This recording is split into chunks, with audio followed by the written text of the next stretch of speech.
Good afternoon. Welcome to the city of Beloit and Beloit College. We're glad to have you here. Today we're going to talk about a partnership that we think is unrivaled in terms of its depth and quality. In fact, the city of Beloit and Beloit College have shared a rich heritage since 1846. That's the year that Beloit was originally incorporated and Beloit College was founded, both of which occurred 2 years before the state of Wisconsin was formed. That's 169 years of history. And while there's often talk of town-gown relationships, we have something pretty unique. So a special welcome to our visitors from out of town. I'd like to tell you a bit more about our city and begin by sharing a little bit more about myself. I just began my role here as the city manager on June 1st.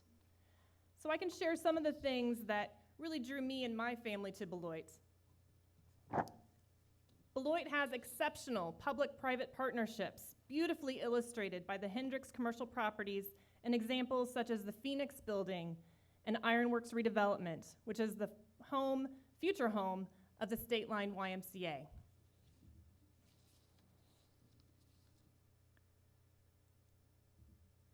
We have outstanding medical services from the Beloit Health System, including a new cancer treatment center and other exciting plans that you will hear more about this afternoon. We have a unique relationship with our vision partners, which includes the Chamber of Commerce, Greater Beloit Economic Development Corporation, Downtown Downtown Beloit Association, otherwise known as the DBA, and Visit Beloit. We also have a forward-thinking group of business leaders that are promoting long-term strategies to better our community with Beloit 2020. We have world-class educational facilities and strong partnership with the school district. There will be a formal ribbon cutting for the newly opened Fruzen Intermediate School on Sunday, September 27th, so mark your calendars. And throughout Beloit, you will notice beautiful public art. This is a photo of a new piece that is on our riverfront. It depicts our pride, our history, and our strength. We just finished a summer full of music, outdoor movies, and activities that brought many newcomers to Beloit. The Dirty Dash for kids saw over 300 children descend on Big Hill Park. Friends of the riverfront worked hard to enrich our lives with music and showcase our riverfront. We have hardworking, enthusiastic citizens involved in so many ways throughout our community. So why Beloit? Why not Beloit?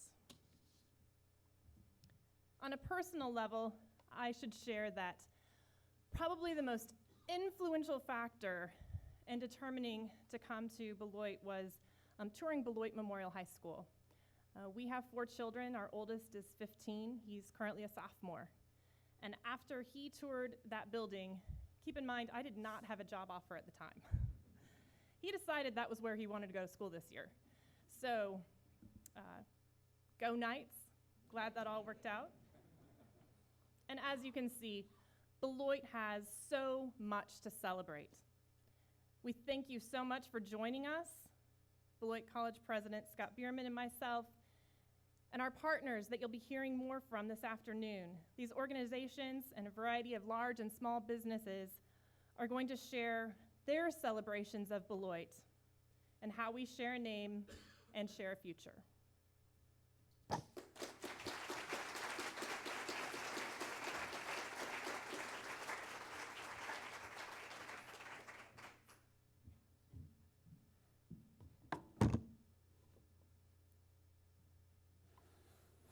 It is fantastic to have Lori Luther here as our city manager and a chance in a formal setting to welcome her here. And Beloit College looks forward to a long and wonderful relationship with you. Welcome.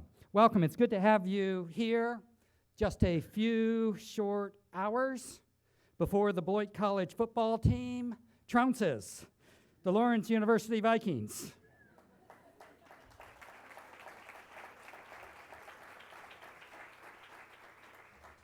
One of the great pleasures in my life is feeling sorry for Lawrence University. So I'm looking forward to tomorrow enormously. On the east side of Middle College, just to the left of the main front doors, is a plaque with 57 words, and they say a lot. Beloit College, chartered by the Territorial Legislature of Wisconsin on Groundhog's Day in 1846, Beloit College has had an uninterrupted life of service since its first class assembled on November 4th, 1847. The main college grounds and this first building, Middle College, were the generous gifts in money, material, land, and labor of the pioneer citizens of Beloit, resolved to have a college in this then Western Reserve.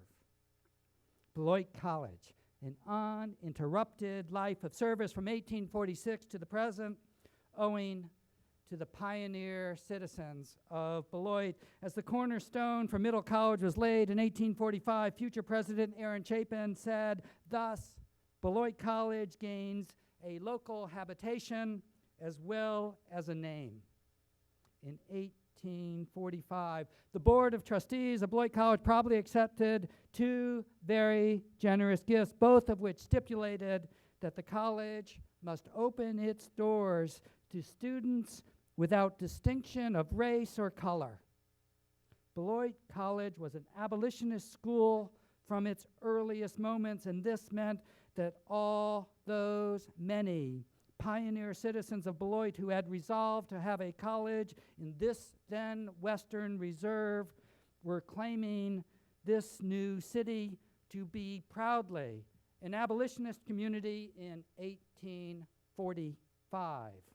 The College of Beloit and the city of Beloit, we share a name and we share a history. Right now, you are sitting in the Dickie Richardson Recitation Hall within the Charles Morse Ingersoll building sited on College Street on the campus of Beloit College, nestled in the city of Beloit. Your comfy seat here exists only because Charles Morse Jr. and his wife Charlotte gave the largest building-related gift in the college's history to make this happen, right at the height of the Great Depression. They did so to honor their parents, Charles Morse Sr.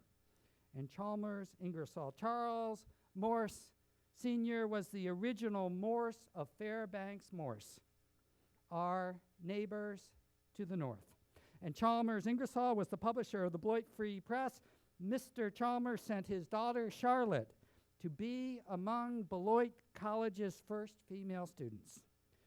So attractive was her Beloit education that she was asked to marry Charles Morse Jr.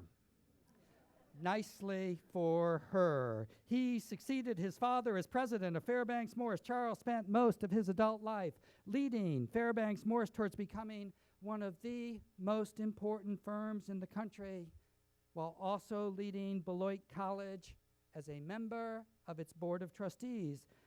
And you, right now, have a chair and a roof and four walls, and this opportunity because of Charles and Charlotte and Fairbanks Morse and Beloit College. We share a name and we share a history, and I think I mentioned that this building sits on College Street. Aren't all colleges sited on a street named College Street? Even the college whose football team will be decimated tomorrow is sited on a college street. Except at Beloit, there is a difference. The first formal platting of the town took place in 1837. 1837. Look at this city plan. 8 years before there was even a charter for this school, the pioneer citizens of Beloit were resolved to have a college in this then Western Reserve, and they had planned for a college street right outside this building 8 years before the college was planned. From the very earliest moments of its history, no one could imagine a city of Beloit without a college of Beloit, even before the College of Beloit was imagined. There is no other college street like Beloit's College Street. We share a history, we share a name. The first class at Beloit College assembled on November 4th, 1847. They were greeted by a young, budding entrepreneur who did not yet know how he intended to make his fortune, but in the immediate future, he had to feed himself and his wife, and he had some teaching experience in his pocket, so he accepted and offered to become Beloit College's first instructor. His name was Sereno Merrill. Like others, importantly, he and his wife, Mary, were attracted to making Beloit College their employer and the city of Beloit their home because they were proudly abolitionist communities who cared deeply about education, and the Merrills were dyed-in-the-wool abolitionists. Now, at the risk of telling you something that sounds like I am diving into a quagmire of weeds, allow me 2 sentences of context about Sereno Merrill's father that comes back to be useful. His father invented the gooseneck hoe. Yes, that hoe that we all have used in our gardens throughout our lives connects through Sereno Merrill's family to Beloit. Okay, so that is moderately cool in and of itself. But the invention of the hoe per se is not the interesting part of this story. It is that Sereno's dad got a patent on this hoe at a time when getting patents was very uncommon, and Sereno was very much a part of that process. So I was not kidding about the entrepreneurial part of Sereno Merrill's soul. He knew that his future was not in the classroom, but in building new enterprises. Towards that end, he saw the value of the mighty Rock River as a terrific resource on which to build the region's first paper mill. He ultimately chose the east bank of the river, right next to his past employer, Beloit College. This mill was named the Rock River Paper Company. If you were outside this building, you could pretty nearly throw a stone and break a window in it. In fact, it is pretty much where the 1913 part of the Black Hawk Power Station is right now, the building affectionately known at this college as the Powerhouse. Please do not try your hand at throwing any stones to break any windows. So keep the Rock River Paper Company in your thoughts as I detour into northern Wisconsin, up in the northern woods, there in the hinterlands, not far from what would become the home to a despondent football team as about 3 o'clock tomorrow, was a relatively young missionary and his family. The missionary's name was Lionel Wheeler. Turns out that he was something of an inventor. Among the problems facing a country increasingly looking to find power, to drive new technology, was how to harness that power. Windmills, at the time, were promising but badly flawed. They were inefficient and they broke in high winds.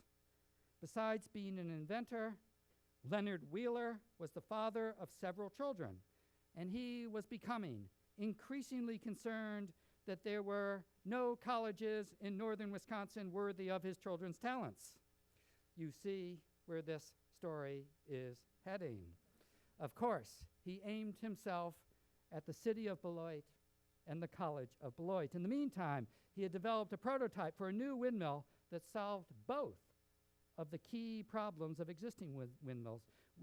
While this was, in a very real sense, a potential revolution in windmill technology, Mr. Wheeler had no idea how to form a business, no idea how to raise capital for that business, no idea how to get a patent on his new windmill. But he was on his way to Beloit, where a certain Sereno Merrill and Beloit College were waiting for him in short order. He sends his son, William, to Beloit College. William gets a liberal arts and practice education, graduates, meets Sereno Merrill, who is, of course, a member of the college's board of trustees and an expert on patents. they go into business together with a newly patented windmill that will change America forever. Even today, you do not drive through the farmlands of this country without seeing Wheeler's windmills on farm after farm.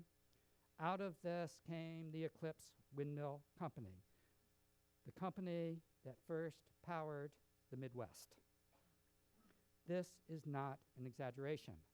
William Wheeler, having the brilliance of his father, the education of Beloit College, the entrepreneurial training at the hands of Merrill, and the pioneering citizens of Beloit, went on to develop clutch technology, meaning their engines could get bigger and more powerful, a lot bigger and a lot more powerful. And the firm captures the attention of a Charles Morse Sr. from Chicago, and the town ends up being the home to Fairbanks Morse Engine Company, appropriately smack dab against the northern edge of Beloit College's campus. Leonard Wheeler, Beloit College, Sereno Merrill, William Wheeler, the pioneering citizens of Beloit, Eclipse Windmill, Charles Morse, Charlotte Morse, Moore Beloit College, Fairbanks Morse, Morse Ingersoll, the chair you are sitting in right now. We share a history. We share a name. Back to Merrill's Rock River Paper Company, it turns out that if you make paper, it is convenient to have a paper machine company handy to provide you with the technology that will keep you up and running and competitive. Enter Sereno's brother, Orson Merrill, who is convinced by Sereno to come to Beloit for the quality of life, quality of education, abolitionist roots, and abundant opportunities. He quickly establishes a foundry. Soon he is joined by George Houston, and the next thing you know, the city is home to a fine steakhouse.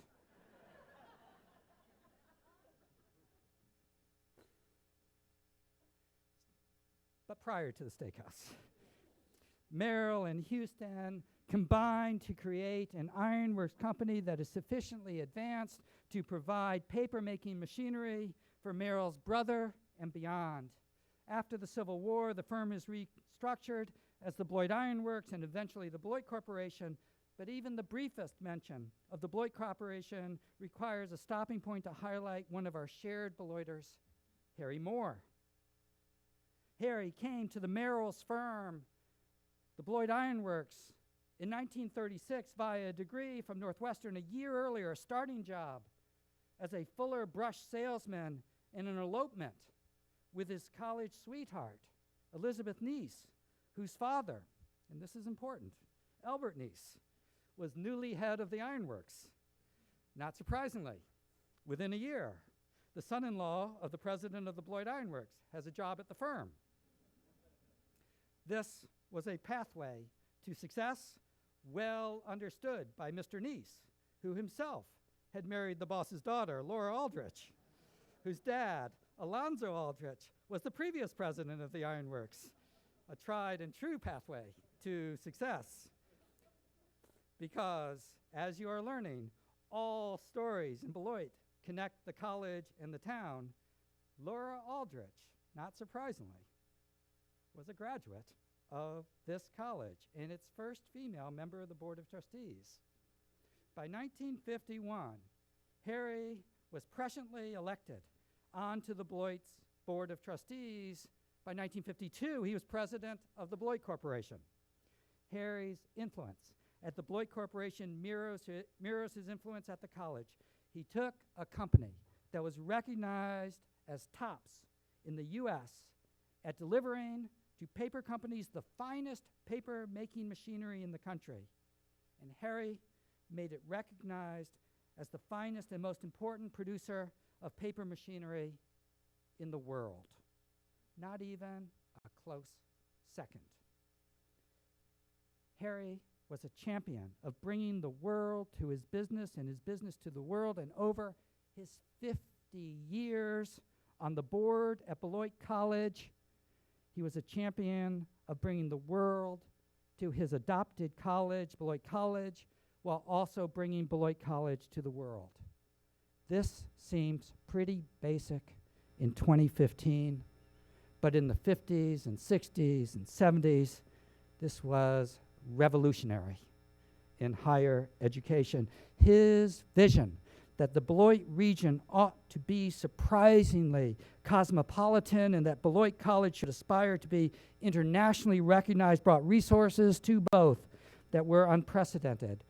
Beyond bringing thousands of jobs to the city, Harry was instrumental in raising funds for the State Line Literacy Association, the Beloit Hospital, and the YMCA. At the college, he was responsible for raising millions of dollars that allowed the college to thrive while generating significant resources directly for international students.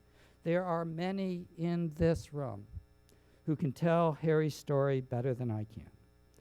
But in some ways, Harry's Beloitish story may best be told just by stopping by Harry's place at the Riverside Park, along the Rock River, on any Friday. It's hard to imagine a better example of the type of community Harry strove to foster.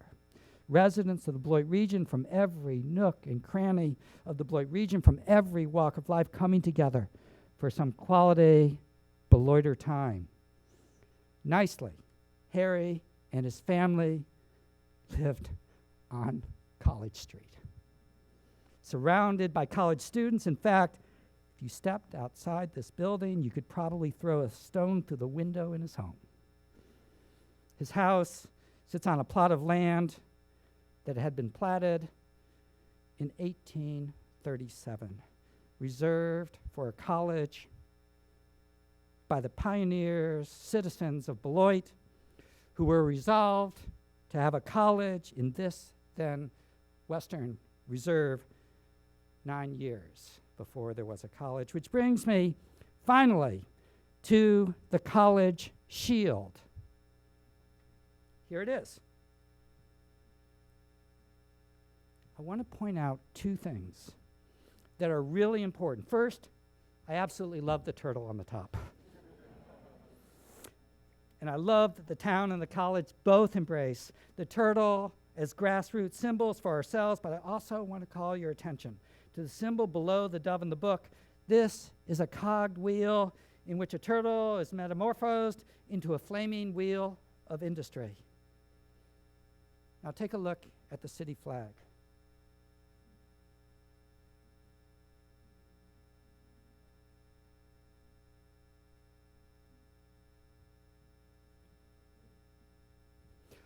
What private liberal arts college is so proudly connected to its city that it puts its city's symbolic icon as the centerpiece of its shield?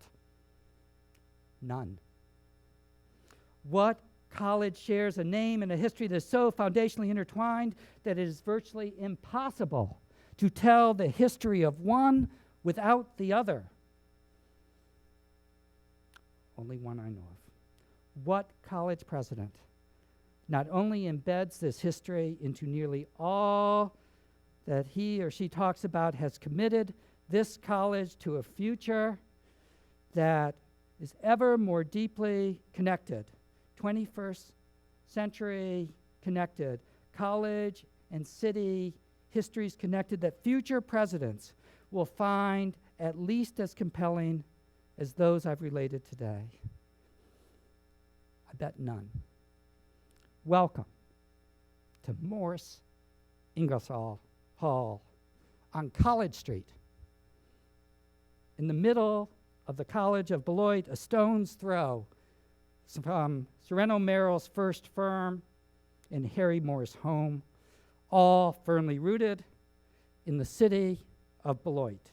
We share a name, we share a history, we share a future. It is a great day to be a Beloiter. Thank you.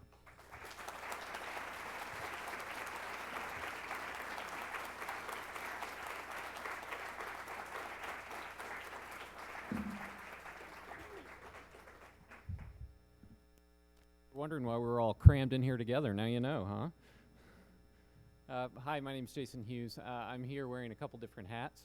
I am representing Visit Beloit, where I've been a member of the board now for almost 6 years, and I'm current chairman of the board, which is my pleasure, and I'm also the communications and marketing officer here at the college. among other things. So I wanted to briefly maybe take a cue from Scott and give you a quick history lesson. This one doesn't go back nearly as far, but maybe about a year to a morning when Tim Dutter, our executive director of the Greater Beloit Chamber, and Shauna El Amin, our executive director of the Downtown Business and Beloit Association, all got into Tim's car and we drove north to De Pere. And we went to a city college conference. And we went having heard that they were going to have a conversation, a number of different talks about life in a city, working with a college. And we thought, hey, we know something about that, so we went. We were the largest delegation to arrive, not surprisingly. I think we came the farthest as well. It says a lot. And for us, it wasn't surprising to be going home saying, you know what, we should talk about what we do more. So that's partly why we're here today. The other reason that we're here today is that if you've been in a room with Scott recently, you've heard him ask the question, why is Beloit College doing so well? We've had some really good years behind us, and we're doing quite well. Thank you very much. And what Scott often says is, rising waters. Look around. You know, the things that we're doing, the students we're recruiting to Beloit, if you believe that they're not here because of the successes of the other people in the room, you're wrong. They tell us it's because of their successes. So today, what we've done is gathered together a number of these folks and asked them to present briefly. And I was apologizing earlier for the number of people you're going to hear from, but you know, when you ask Beloiters, hey, will you do something for me? They all say yes. So here they all are. And so I'm going to introduce each and let them talk. And I'm going to serve as sort of the master of ceremonies a little bit, so forgive me for that. But first up, we have got someone that we know well here at Beloit College, Isaac, who is now with Hendricks Commercial Properties. So, Isaac.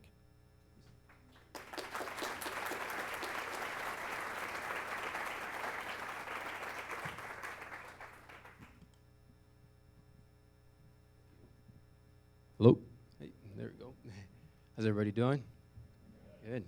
My name is Isaac Bamboshe. I'm with Hendricks Commercial Properties, asset manager. And I'm actually an alumni of the college as well, class of 2013. And I guess of the partners today, I drew the short straw and going first. No, but in all honesty, it's an honor to be here. And it's actually a really exciting time to be here as well for the college, for the city, and for Hendricks. And for me, I have a special opportunity, a very unique opportunity to have seen and be a part of the community, both as a college student and now as a professional. And with that, I'd like to get into a couple of the updates that I'd like to give of what Hendricks Commercial Properties has been doing. So at Hendricks, we like to stay busy. And so on the screen here, you know, I have a couple things a couple items, both in the real estate world, but also in other realms and aspects of the community that we've been undertaking now for a little while. And I'll just start with the Ironworks Beloit project, which is across the river, the Ironworks complex, office complex with light industrial as a part of it. It's been doing very well for us, and really what I'd like to say there is companies like Comply 365, you'll be hearing from Kerry Frank later today, and Acculinks and Universal have really brought a new life to Beloit and to this complex for us. And so we're really excited about what we have in store there and the other projects that will be taking off here pretty soon. Phoenix Building has been doing very well for us. Apartment and retail project. The units are fully leased out. The apartment units are fully leased out. And the retail is actually also fully leased out with our most recent tenant, Zen Sushi, actually just opening this week. And my wife and I will be visiting tonight, so I'll let you know how that is. And Lucy's number 7 is also a tenant at the Phoenix Building, which we opened this year, and they've been doing very well. As a matter of fact, in the few months that they've been open, they've outperformed our annual projection for sales.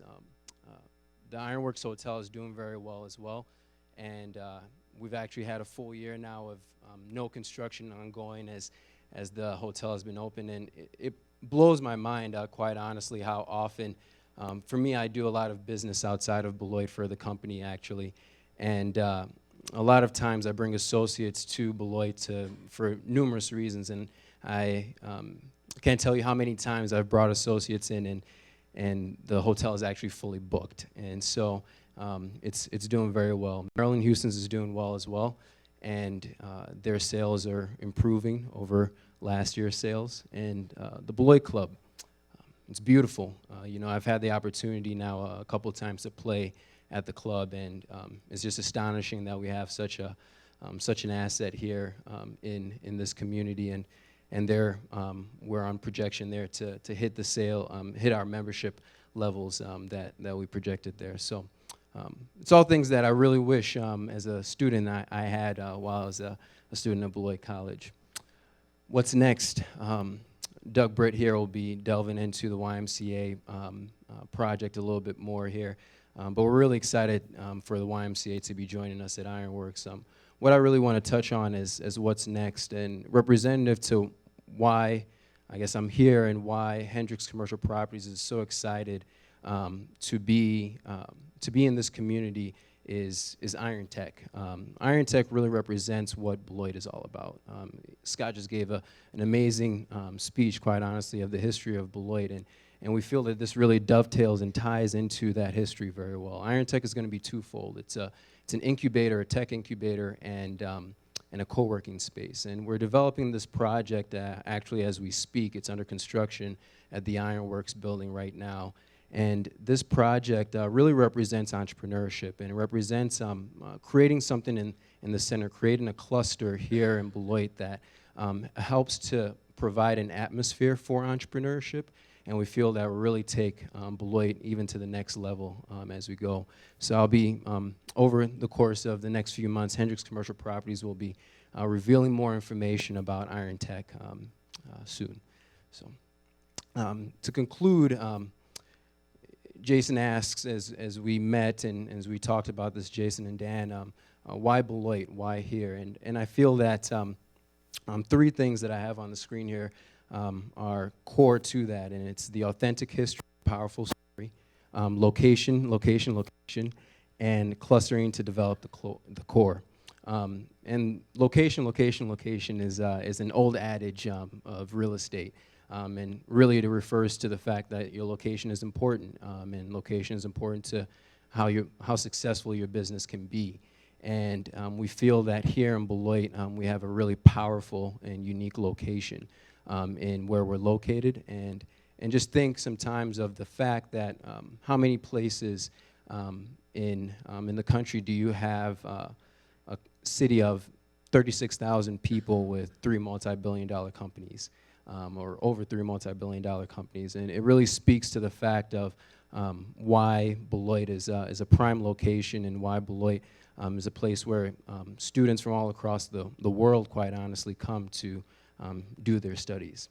And on authentic history, I don't think I really need to add much to what Scott has already said here, but Beloit has a very authentic history, and that leads to a very powerful story. And that's a story that we've quite honestly have taken on the road as Hendricks Commercial Properties, and we found a lot of success with, and we feel that not only should we take that on the road, but we should really be able to maximize it here at home. And so that being said, the clustering of the core. The clustering of the core is something, again, that speaks to some of the projects that we're undertaking, some of the projects I just mentioned, and especially the project, the Iron Tech project. And we feel that as long as we, as a community, as long as we as Hendricks Commercial Properties and other of the partners that are sitting here with me today, the college as well, continue to partner together, the future for Beloit looks really bright. So that's all. Thank you.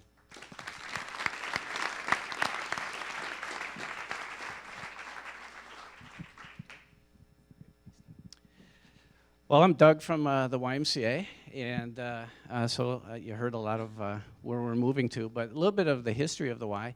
We've been in the community for 134 years, so 1881 is when we incorporated.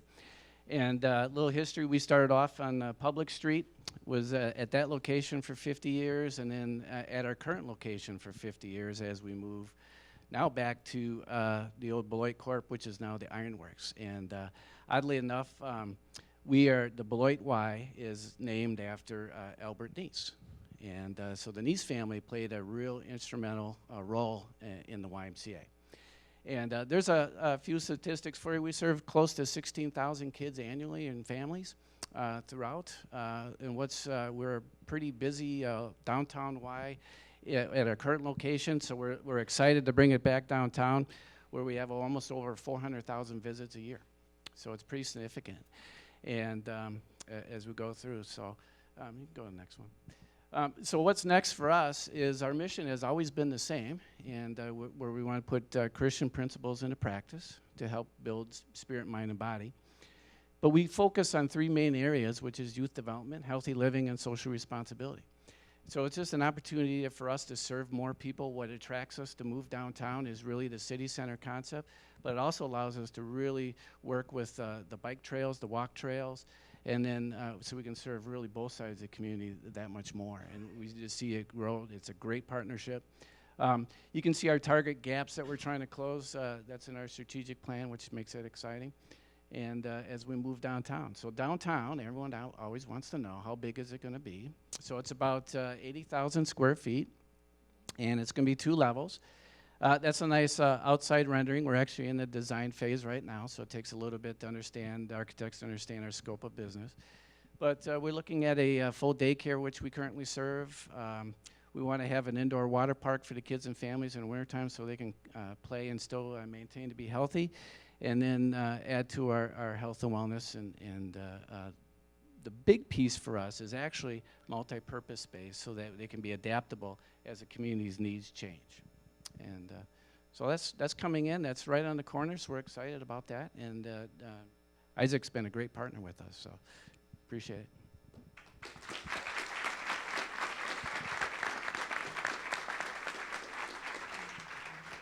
Thanks, Doug. My name is Tim McKevitt, and I'm a 1986 graduate of the Beloit College, spent a lot of time in this room, and have been very proud to stay in Beloit, raise our family, and be associated with our health system. Our health system, from its humble beginnings in a renovated Presbyterian church, had 25 beds.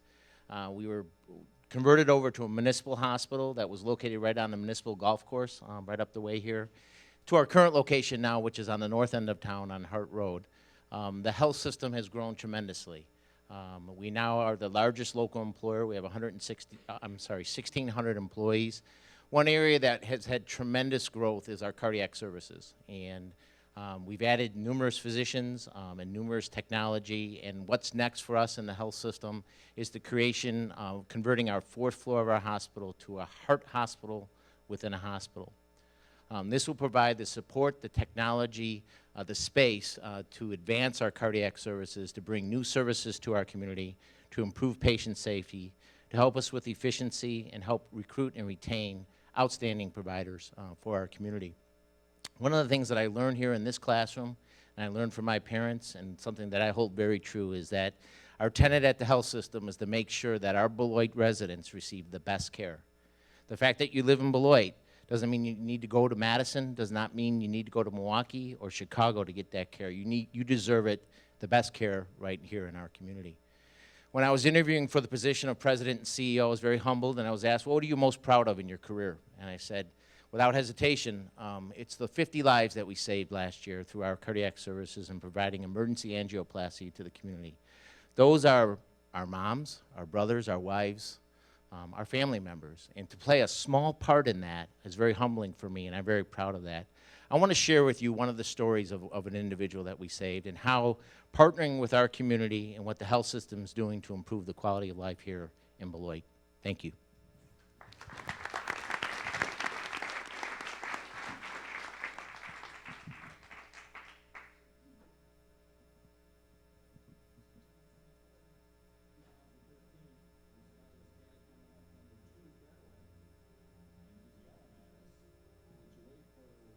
Wait for me. We looked over there and I said, Jeff, who is that? And he said, looks like Bernie. We had already hit our second shots and I was in the bunker here on number 4.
addition of the hybrid cath lab to the expansion, we'll be able to provide care for more complex procedures. So I think it's even one step ahead of many bigger hospitals in the country. I am very optimistic that we from the Heart and Vascular Center will not fail the health system or the community if given more opportunity to grow and expand. So this is a blessing for us, and we got to keep that in perspective because you never know.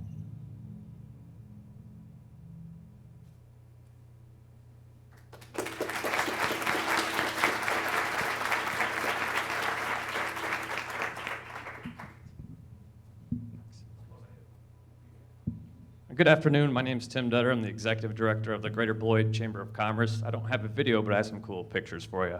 What Jason didn't mention is when we went on that trip on the way home, I'm pretty sure I was zonked out in my backseat snoring on the way home. It was a long day. I think we left at 3 in the morning.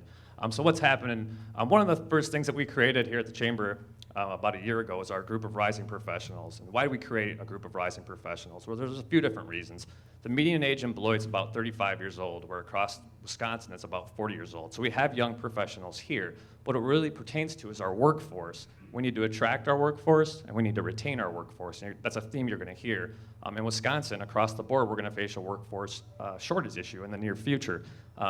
So attraction, one of the things that this group will do, and I know we have some of our members here, so I want them to hear this, is they will give tours. They have a QRF team, a quick reaction force team, that will actually take young professionals out and give them tours of the city and meet with them.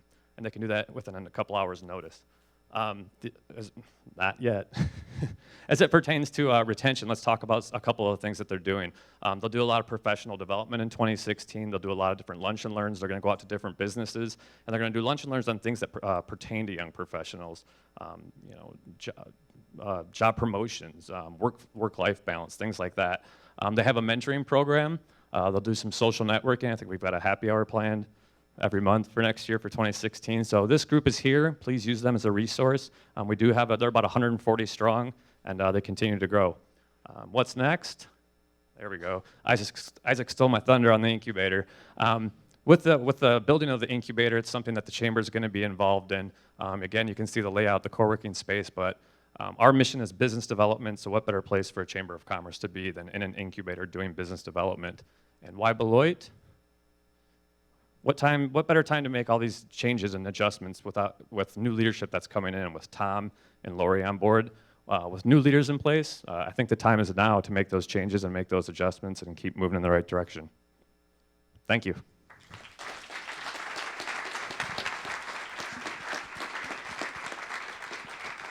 Thank you. Thanks, Tim. My name is Andrew Yonke. I actually have two positions here in the City of Beloit. I'm the Economic Development Director for the City of Beloit, and I serve as the Executive Director for the Greater Beloit Economic Development Corporation. Apologize here, I've got a lot of slides, but I'm going to go through them real quick.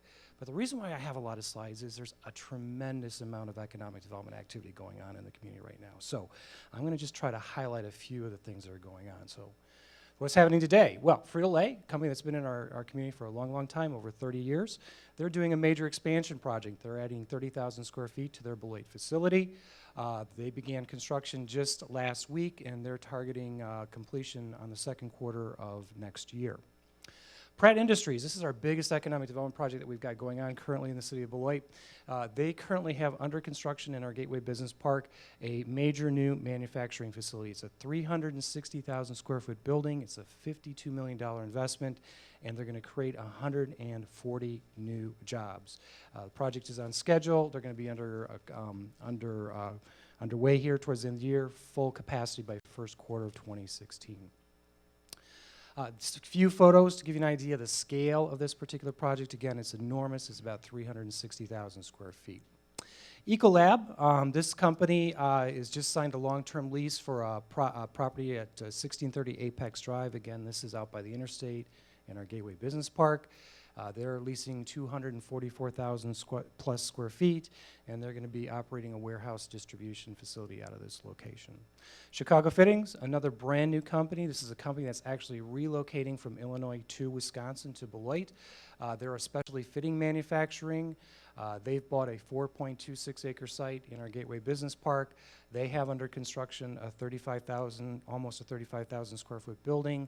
Their total investment is over $2.3 million, again, creating 15 new jobs, which they're bringing up from Illinois to Wisconsin. They'll be opening here first part of October. Another major project in the Gateway Business Park area, North Star Radioisotopes. They just opened up their first 50,000 square foot building in the Gateway Business Park. This is part of their first phase. They're going to be creating 12 new jobs by the end of the year. They're going to start their second phase. They'll be doubling this facility sometime next year. Next, please. The former Cub Foods building, some of you who were Beloit College students a number of years ago remember this was the grocery store for a long, long time. It had been vacant for almost 10 years. It's been purchased by Mr. Jim Athens. I think Jim's actually in the audience today. And he's repurposing this building back into an industrial use. It's about a 57,000 square foot building. He's doing a complete exterior and interior renovation, including parking lot enhancements, landscaping enhancements. And his plan is to recruit a new light industrial, upper scale industrial use to this particular property. DuPont is a manufacturer of enzymes in the I-90 Industrial Park. They're doing a small addition as far as square footage is concerned. However, they're investing over $53 million into this particular facility, and as part of this expansion, they're creating 8 new jobs. Conagra Foods, this is a company that had a presence in Ripon College. They're actually closing that facility. That's actually going to benefit us here in Beloit. They have signed a long-term lease to rent 140,000 square feet in the former Alcoa building here in Beloit. And they're also in the midst of doing a major expansion of their facility in South Beloit. It's about a $15 million project in South Beloit. And when they're up and running, they'll create 100 to 200 new jobs. A couple other projects that are not industrial based, a housing project that just got it under construction a few weeks ago, Beloit Senior Housing. It's an assisted living project. A retail project to highlight Noodles and Company out in the I-90 area, brand new retail restaurant, about just under $1 million in private investment there. So what's next? Kind of the big project that we're tracking here, Pat's going to talk about it a little bit later, is the Riverside Energy Project.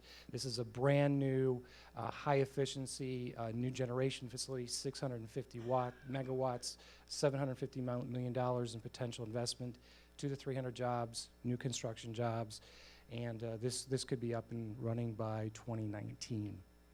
So why Beloit? I'm an economic developer. That's what I do. I sell this community. So we kind of answer this question from that perspective. What is our value proposition? You've kind of heard it before. It's location, location, location. We have a very strategic location here in the greater Beloit area. You can see some of the statistics. We have access to markets and raw materials, and that's very beneficial to us. We have low workers' comp rates. We have a very competitive tax rate in the state of Wisconsin, which wasn't so much the case 5 years ago, but our overall climate in the state of Wisconsin has improved vastly in the last several years. We have a very skilled labor force. We have a robust economic development tool. We're able to provide incentives to companies that want to come here or companies that we already have here to grow and to expand. We have a quick, nimble, experienced economic development team, and we, as I mentioned before, a vastly improved business environment in the state of Wisconsin.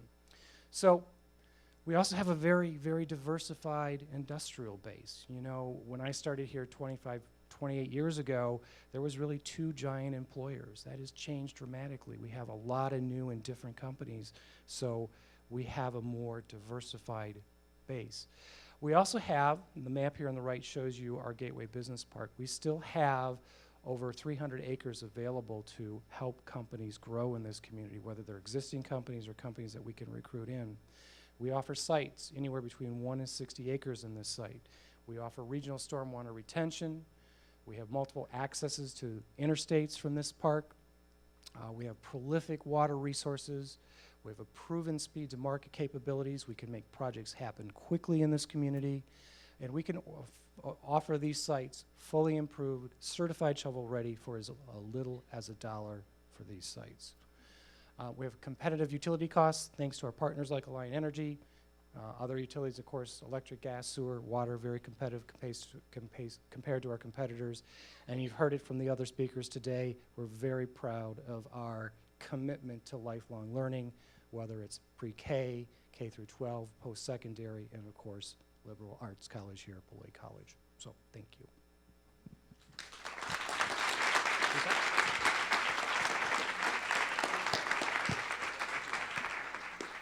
Good afternoon. My name is Tom Johnson, and I am the superintendent of schools here in Beloit.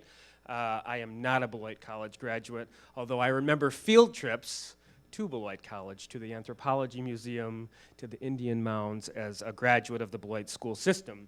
And so, what's happening today? Well, you saw a glimpse of the new school, Fran Frusen Intermediate, and when President Bierman talked about all of the names of those who were founding fathers and mothers of this institution, you will find in Beloit the names of our schools reflect those, Alonzo Aldrich being an example, Merrill. And so we have a new school. It's entitled Fran Frusen. Fran Frusen is alive and well. I just left an hour ago or so, a couple hours now, where he was presented by Representative Spreitzer and Representative Loudenbeck with the state flag as we hung that at Fran Frusen Intermediate. Sunday the 27th at 1 p.m. it will be dedicated to him.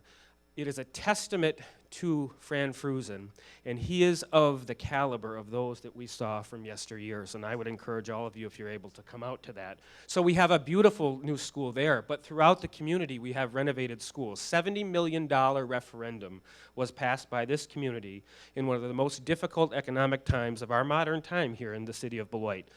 We have a commitment to strong education in this city, and I am a firm believer that how a place looks, your facilities, your floors, your walls, makes a difference in how kids learn, how they behave, how they treat others with respect. So we're very proud of our school system and our facilities. Beloit Memorial High School's graduation rate is 93.5%. 93.5%. That beats the state. That beats the state of Wisconsin, and we're very proud of that. I was incredibly disheartened a few years ago when one member of our legislature in the state of Wisconsin reported on 620 WTMJ radio that Beloit schools had a graduation rate of 50%. That is the type of defense that I run and Beloiters run every day. And we continue to run that. Do we want to? No. But you know what? It's kind of nice to pick up the phone and be able to say 93.5, not 50.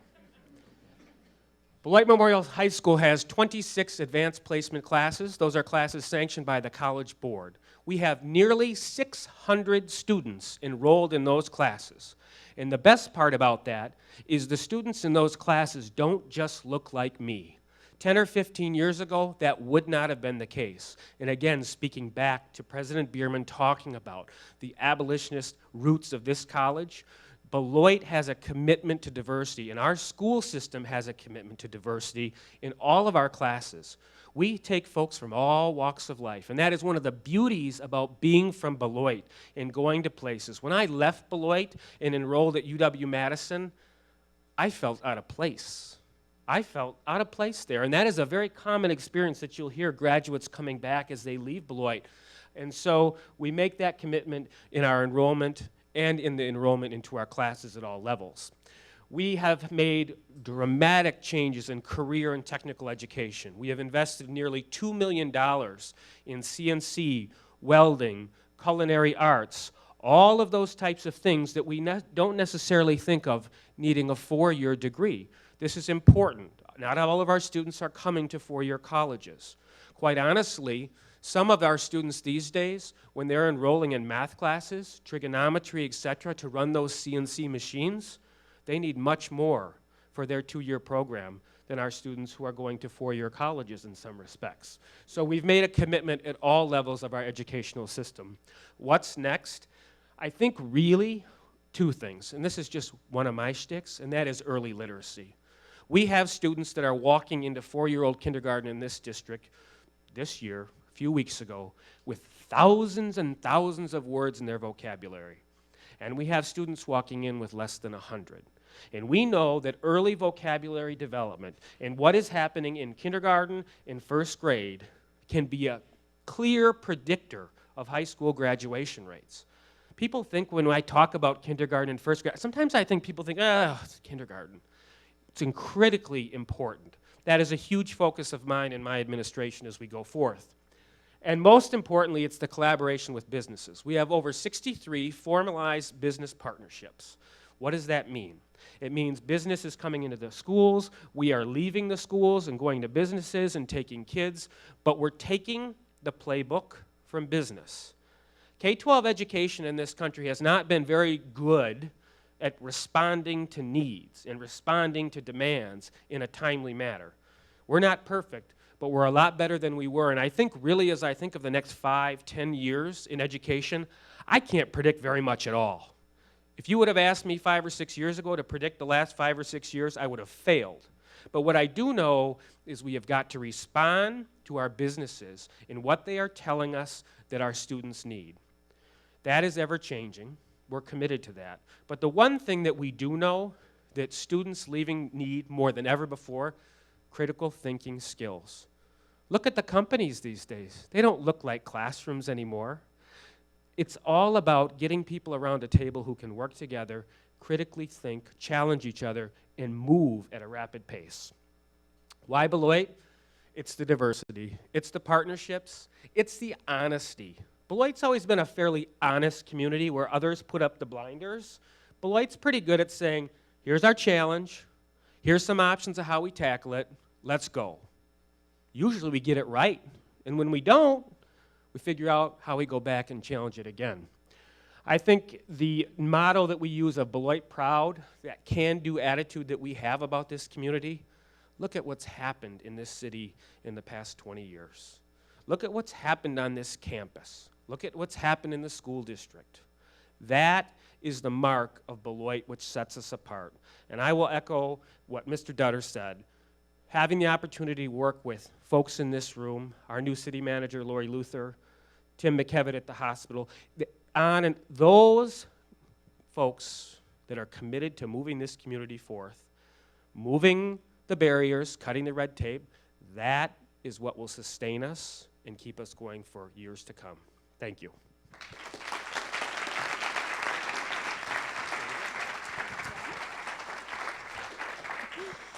Thank you. I'm Shauna Elamine, Executive Director, Downtown Beloit. I've been here about 3 years, but I've been in Beloit my whole life. I graduated Beloit Memorial High School, so thank you very much.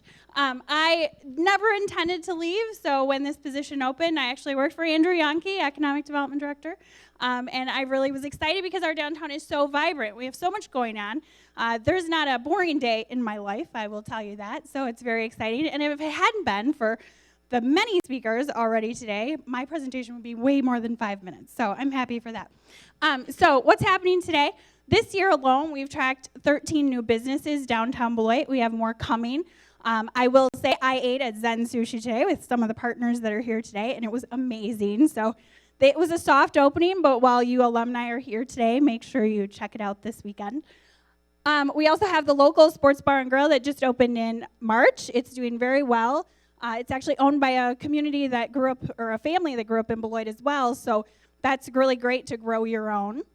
And then Lucy's number 7, which Isaac mentioned. Amazing food, amazing specials, so go check that out as well. And then State Farm, small, but this is a lady that actually has been in business in Beloit for over 30 years. So she moved, came down, signed a 10-year lease to be downtown Beloit. And then, what's next? So location, as always. We are very fortunate because we have so much going on downtown. We put on over 50 days of events just with our organization. That doesn't include all the other stuff that happens, which is like BIF, all the other organizations, Friends of Riverfront, that put on stuff in our community. Just our organization alone, over 50 days. Our farmers market, our new average is over 5,500 people every week attending our farmers market, so very huge. As you can see, many events going on still this year. Maybe you can mark your calendar and come back to town December 4th for Holidazzle. Great experience. We won the Great American Main Street Award in 2011 because we're a great community, and the nation really wanted to showcase that. So we applied. You can only win it once, unfortunately, so we can't win that again, but it's really great. This last year, we actually went to the Wisconsin Main Street Awards, and 2 projects that happened in Beloit won at the state level, which is huge for us as well, but also a testament to them. Which Visit Beloit, Celestino might talk about this in his presentation, I'm not sure, no? Okay, and then Hendricks Commercial Properties received an award for the reuse and the redevelopment of the Phoenix project, which is huge. It was, as you know, a redevelopment, but it had to be torn down. There was no saving the building. It had to be done. So they actually won an award for that too. What do I do on a daily basis? I recruit. So we don't have much in the realm of open storefronts right now. I actually have about 5 or 6 of them. So if you know any businesses that want to locate in downtown Beloit, tell them to call me. I'll be happy to help them out. So we have existed for 25 years. I don't know if you can believe that or not, but we actually have been tracking projects for that whole 25 years, and we have 214 new businesses. Obviously, that means we've lost some along the way, but new businesses coming all the time, which is great for us. And over 900 volunteer hours, which we do rely on our volunteers very heavily to make everything we do downtown happen. We are a very small staff of 2 full-timers and 2 part-timers, so these 900 hours are very, very important to us. So we encourage you to come down this weekend while you're in town, all of you alumni. Check it out. Check out what's happening downtown. It's very vibrant. I can't talk about it enough because it's amazing for all of us to be able to have that asset right here in our community and really welcome all the college students, college professors, college president, and alumni to downtown Beloit every day.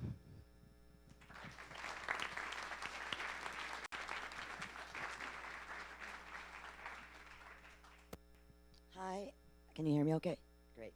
I'm Jackie, and I am a founder of Bushland Pecs. Many of you are customers there. In fact, I think everyone is. That's great. I'm here to talk about where we are, where we're going, and why Beloit. If you could go back to that picture, please. Thanks.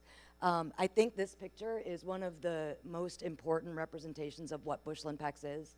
Again, I think many of you know what we are and how we fill needs within the community. But this, to me, is a representation of the demographic of Bushland Pecs, and that happens to be a trivia night. This picture is important because it represents every walk of life in Beloit. It isn't just one demographic. It isn't college students. It isn't rich people. It isn't any of that. It's everyone. In this photo, you can see a Beloit college student standing up on the right and a whole bunch of other people. This makes me really proud of what we do at Bushland Pecs. So if you want to go on to the next slide. Also, Scott mentioned that we have that we're connected and that we have a history. Bushland Pecs is very connected to Beloit College, and you can come in and see our furniture that was disposed of from the Science Center when it was torn down years ago, which helped get a special certification instead of putting it in a landfill. Our mission: we make, market agricultural goods for those who seek high quality, environmentally sound, handcrafted products. Our preservation kitchen, store, and restaurant supports a local economy and connects consumers directly to farmers and craftsmen and women. We are a small business, but we have a big impact. We employ 15 permanent employees in that little location. 5 of those are full-time salaried professionals. We also have 20 seasonal employees. Many of them are students from Beloit College and Beloit Memorial and Turner and Hananiga, all over the place. An interesting fact, which I think some of you have witnessed, since 2012, our size has doubled.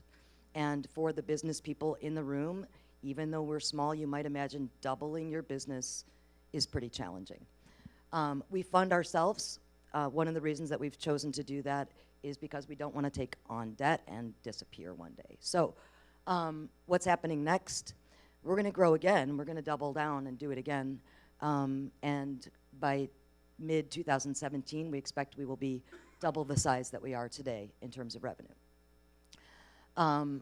One thing I should point out, if you haven't been in a long time, we make a lot of pickles, jams, sauces, and relishes. It's a part of our business that you don't necessarily see when you come in for lunch. Well, now you do. It's all over the place. But next year, and this is big for a small business too, you might imagine, every year we invest dollars, so we're going to continue. That's what's next, continue to put money into our facility. This year we've got a couple of projects going on. Next year we're going to reinvest some of our profits again. Another important thing that we do right now is we go to Chicago, Madison, Rockford, a few other locations at farmers markets, and everywhere we go, the label says Beloit. So we feel like we are a really grassroots cheerleader of Beloit. I know that tourists come to Beloit now. I once joked with Steve Eldred that I was going to turn Beloit into a tourist trap, and he fell off of his chair and laughed at me, and it's happening. So why Beloit for us? Beloit's where we will host our mothership. It's where we're always going to come back to. We might go out and do business all over the place, but we're always coming back to Beloit. That is a part of location too. We can get to Chicago, we can get to Madison, Milwaukee, all of those places very quickly from Beloit. Another thing that's important to us is that Beloit has a diverse set of people and cultures and a sense of community, and our business is a small business. That sense of community is what's helped our business to grow over the years. So for us, it's the core of Beloit's community that's important to us. And it's really the foundation. We believe that Beloit is going to be on the map if it's not already there. And we're helping put it on the map, so thank you.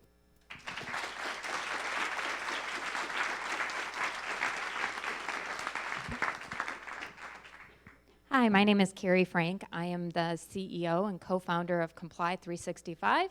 Maybe some of you know who we are and some of you don't, so I'll give you a quick intro to what it is we do. Comply 365 is really known for being one of the industry leaders in changing the way that pilots fly today and going paperless. So I kind of find it ironic in a sense that we're now in the Ironworks building. I hope that Harry would be proud that we are now filling that space with the next generation of what's revolutionizing where we're going today. And just as Harry brought in people from around the world to see what was happening, we actually bring people around the world into Comply 365. So in an average month, we will have people from around the world. We just had people in from Australia, Iceland, Europe. We have American Airlines, FedEx, HP, Panasonic. They're all coming to Beloit to see our company, see what we're doing, and see how we're changing business. So today we actually own 85% of the commercial market for aviation. So pilots are flying with our technology. FAA just put out an announcement that in June, Comply 365 is the company that saved American Airlines from not flying when they had iPad issues. So Comply is actually quite famous around the world. In fact, I speak mostly around the world, so I was joking with someone that most of you probably don't know who I am here because I'm always abroad. We actually transformed a way that aviation is doing business, and today own 85% of the commercial aviation market and are having a pretty fun time. So what's next for us? Well, it's always about expansion. We moved to Beloit from Illinois 3 years ago, and we were 17 employees at that time. Today, we're over 70 employees. Our expansion is quite contagious. We lead what they call the mobility front for business. So we're sought after by some of the top brands in the world to resell our solution or partner with us. So some of these names up here are people that come into the city to actually align and partner with our company and reselling our product worldwide. So one of the cool expansions that we have done is we are on the trains from London to Heathrow, or London to Paris on the Heathrow Express. So if you ever go to London, Comply 365 is being used on every one of those trains. We are also expanding our industries and our verticals, so we're in trucking and rail as well, and we're getting a lot of energy clients actually quite rapidly as well. So we are expanding and continuing to grow.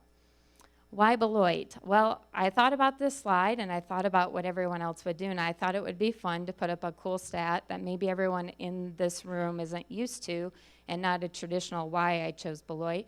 But Drive Capital is one of our funders, and they actually did a lot of research of tech companies in the Midwest. And so they actually only invest in tech in the Midwest. And the reason why is they're predicting the biggest growth rates of tech companies are not Silicon Valley and not the East Coast. They're actually right out of the Midwest.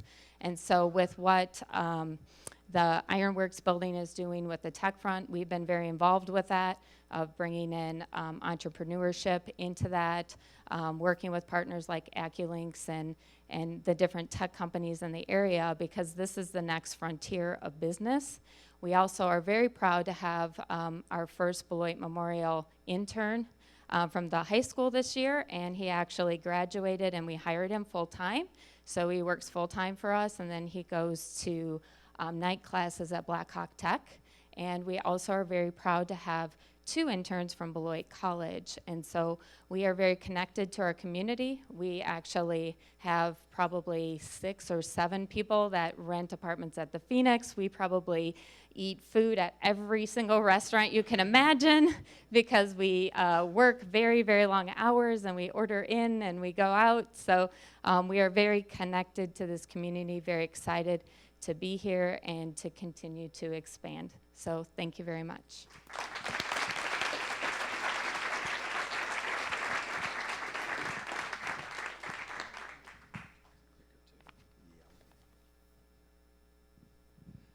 I've got a few slides here, in part to keep me on track, because when I walk in and I look out in the crowd, I see a bunch of people that I taught in this room, and I might just meander off into an Econ 101 lecture. Beloit 2020 is a civic organization whose members are the largest employers in this region, the CEOs of those organizations. The ideas that lie behind what we have done for 25 years were incubated on the 3rd floor of Middle College in the office of the Vice President for Development, Hal Wilde, with some people coming up from City Hall. And also one of the people there was Steve Gregg, who worked for the college at that point and then became the assistant city manager. We are a planning group. We plan, we try to implement those plans, we try to influence things that are in our plans, and right now we are in the midst of updating our most recent plan, the City Center plan, which was developed in 2005. It's time to update that because we're trying to get to 2020. We're not quite sure what happens to our name at that point. We are one of the ways of describing us is we're civic capitalists. What capitalists do is to try to build net worth. The way in which you build net worth is to add assets or reduce liabilities. The city center is trying to encourage to develop a gravitational force to bring those young professionals that Tim Dutter talked to. We're trying to attract employees, young people, investment, visitors. This gives you a little better idea of what City Center is. It's about 640 acres. It's basically the size of Central Park in New York City, not to think small. And as you can kind of see, it does cross the state line. And this is in the middle of our region that we intend to be the gravitational force to. We refer to it as 10 Mile City. There are 110,000 people in this region, this mini region, and a third of the people in this region are in the city of Beloit.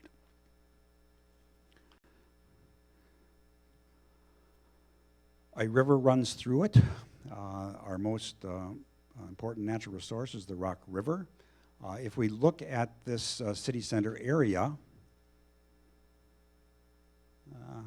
there are really kind of 6 areas that are part of our gravitational force. One is the Eclipse Center up here.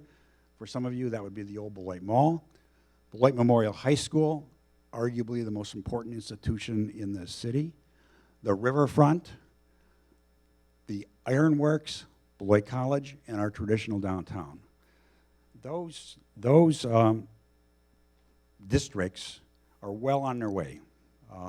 There's lots of work to be done, but they've got some momentum and people behind them. If we look at the far end of City Center, we see that where it crosses the state line and joins the Turtle Creek at the confluence, that is not a gravitational force. We have been working for some years on connecting Beloit and South Beloit, Wisconsin and Illinois, and thinking about how we can turn the confluence into an asset. That confluence area is where this community began. This is an image by Frank Boggs, a great art teacher at Beloit College, in which Joe Tebow is selling 3 looks of land to Cal Blodgett. It's not quite clear where Joe got the title to this land, and it's not quite sure exactly what 3 looks of land is or are. And you can kind of see that in the background there are some Native Americans, and we're looking, we think, at the Rock River. We've been kind of looking for Blodgett's cabin. We've sent Bill Green from the Logan Museum down to explore this area. He's done several digs for us. We've commissioned him to do that. And Bill has not found Blodgett's cabin yet. So the question of where is it, was the founder of Beloit in Beloit or South Beloit is still kind of open. When we look at the confluence, we see up close that it's a wonderful natural asset. It is an asset. Unfortunately, what Bill found when he was digging, he found 9 feet of foundry sand. And this area, the confluence, is surrounded by considerable liabilities and blight and decay. And our task is to turn this space into this concept. I could spend a lot of time talking about this concept, but I will not do that. If you are interested in looking at what the ideas are, you can see us at our website. But I do want to just make one simple point, that the centerpiece of this plan is this area right here, which is the Dahlman Muffler Shop, which Beloit 2020 owns, and it will be converted, hopefully within the year, to an urban ecology center. And we could spend a lot of time talking about the difference between an urban ecology center and other ecology centers in areas that do not need restoration, but are for preservation. This is very much urban. And we are taking many of our ideas from the Urban Ecology Center in Milwaukee. So again, our plans are on this website. Some of the events that have occurred in this space and will occur in this space are listed. It is our attempt, again, to transform this area in which is a hidden asset surrounded by liabilities into a complete asset.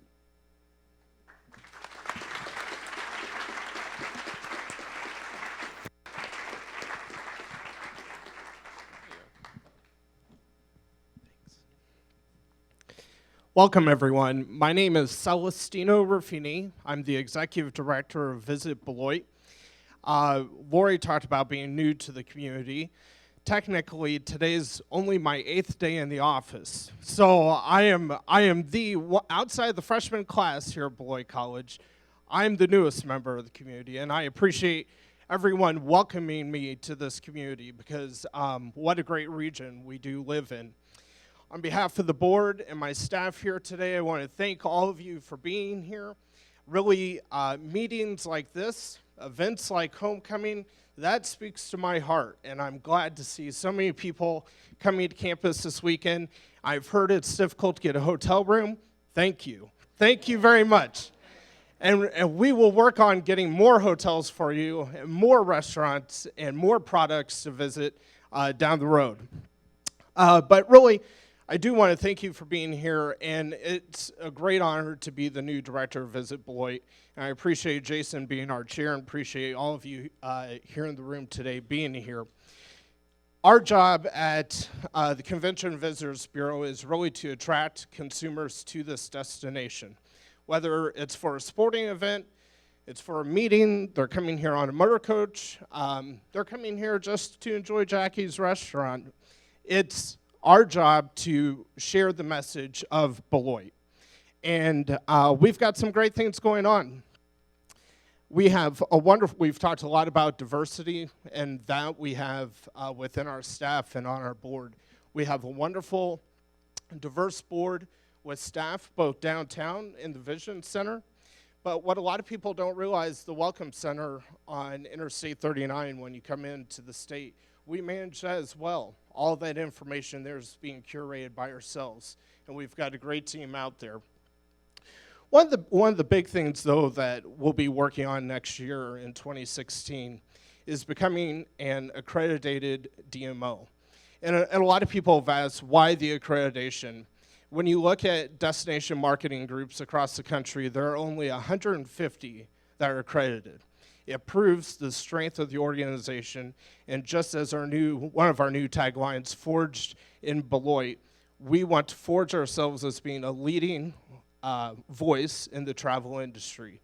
And so next year will be a big focus on accreditation. But really we need to, as businesses have continued to grow in this area, in the few short weeks I've been here, one topic that really resonates and speaks to me is we are attracting great companies to this area, but we don't have the space for meetings and events to be held here. I've had leaders of companies say, we love Beloit, we brought our companies here, but when it comes to having fun or when it comes to having a conference here, we're headed back to Illinois, we're headed out of the Beloit region. So that's going to be a big focus of ours in trying to be mobile in aiding tourism product development. But what I can say is, if you look at the last 5 years, the last 10 years, we've seen taxes from our lodging properties, what you pay as visitors, those continue to increase, as well as the occupancy rates of the properties have continued to increase. And tomorrow, when you're decimating Lawrence, in the parking lot, you'll see our go-to cruiser. Make sure to interact with it and play the games. Learn more about Beloit. We'll be at the game tomorrow from about 1:30 to 4. And it's a great visible piece of what we do here in the community, so check out the cruiser.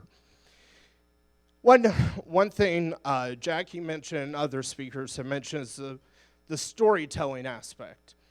All too often I hear about the Beloit region. Oh, Beloit. Why Beloit? Why did you choose Beloit as a community to go represent? And really, as the organization responsible for bringing consumers here, we have to be the leaders in telling the positive story of why Beloit is a place to choose when it comes to wanting to play and have fun. And speaking of playing and having fun, we know that in order to get employees, young professionals like myself, to a community, they have to come enjoy the community first and know the benefit before we can sell it as a place for them to come live and work. So our job is not only to attract all generations, but really, especially true in Beloit, to attract the millennial, because we need that workforce here in this community. So next year, we've got 5 main focuses of a large vision plan our organization will be on. Leading the way will be telling the story of this region. The 5 supporting arguments to it will be providing a platform, making sure we have the product available here for consumers to stay and eat at, making sure we deliver that message to our elected stakeholders and as well to the public like yourself, spearheading our message, maintaining the sustainability of the assets, our historical museums we have here, projects like the Confluence, as well as stimulating visitors in order for them to spend their money, not only pre-arrival, but post-arrival. And these are my 3 itties, my little itties that I'd leave you with.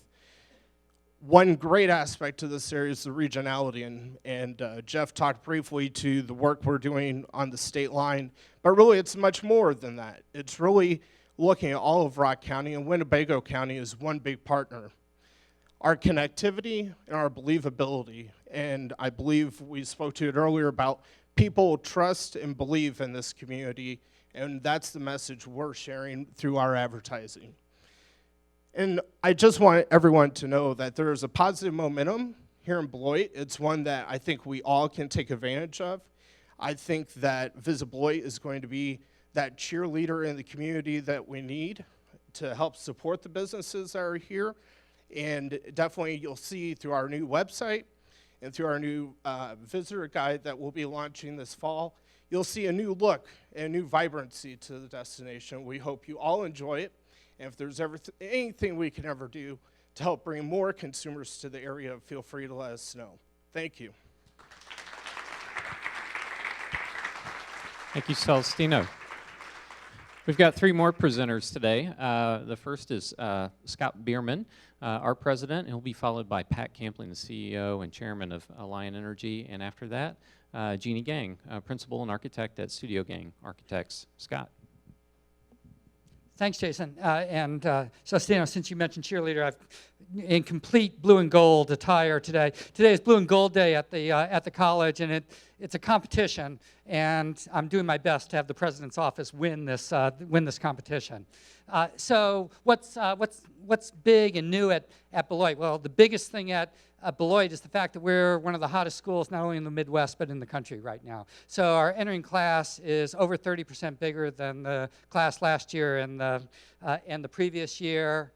We are among 18-year-olds, a hot commodity. So I hope many of you have children, nephews, nieces who are 17 or 17 and a half right now. They're thinking about colleges, and do I have a school for you? Our alumni and their enthusiasm for the college is reflected in part in their giving, and one place to reflect that is through our annual giving program we call our Beloiter Fund. And you don't have to go back many years, 4 to be exact, to have an annual fund at the college of $2.3 million, and it's nearly doubled to $4 million a year. That supports the operating budget and makes the school accessible to all the wonderful students that were able to get here. And this is being recognized in new and different ways. So if you pay attention, and if you have a child thinking about college, you probably are paying attention to U.S. News and World Report rankings. The most visible of the rankings are a fantastic reflection of the amount of money that a school has to spend. But dig a little bit deeper, and you can actually get to rankings that talk about the quality of the school. And one thing that you might be interested in is whether there's any energy being spent on undergraduate teaching. And the other thing you might be interested in is it in fact a 21st century college that you might be sending your child to? And there, U.S. News and World Report just really nicely ranked the college among all national liberal arts colleges, 12th best in undergraduate teaching. Our faculty are pretty fantastic. And then number 6.